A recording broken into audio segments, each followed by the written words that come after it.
Kasado ng pagtutuos ni Filipino undefeated super bantamweight champion Carl James Martin na makakasama natin mamaya.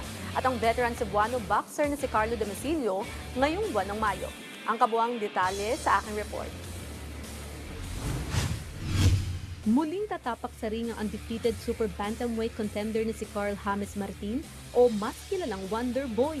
Matapos ang kanyang pakikipagsapalaran sa makasaysayang Thrill in Manila noong nakaraang taon, makakaharap naman ni James ang veteranong si Carlo Domicilio ngayong May 16 sa Philippine Navy Gymnasium sa Taguig City.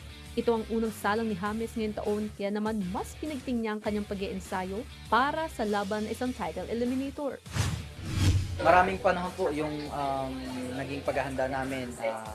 Ngayon, this time, eto na, may resulta na ulit yung paghahanda namin.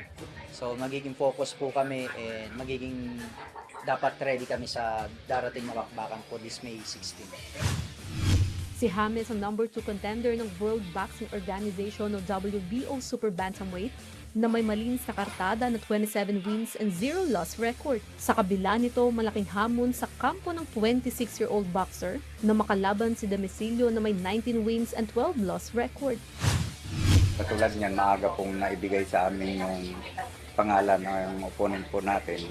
Talagang yun po lagi pong, kahit sa training namin, yun po ang ginagawa namin lagi. Si Carlo Domicilio, kaya po kinuhang kalaban po namin yun.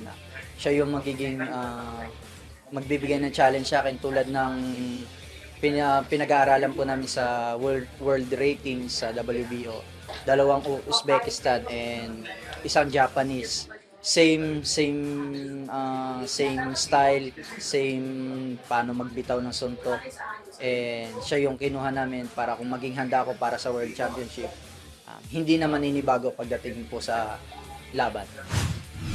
Puso at determinasyon ang ipapamalas ni Carl sa Mayo, kaya naman puso na rin ang kanyang paghahanda para sa layong mapanatili ang unbeaten record at makalaban ng iba pang top caliber opponent.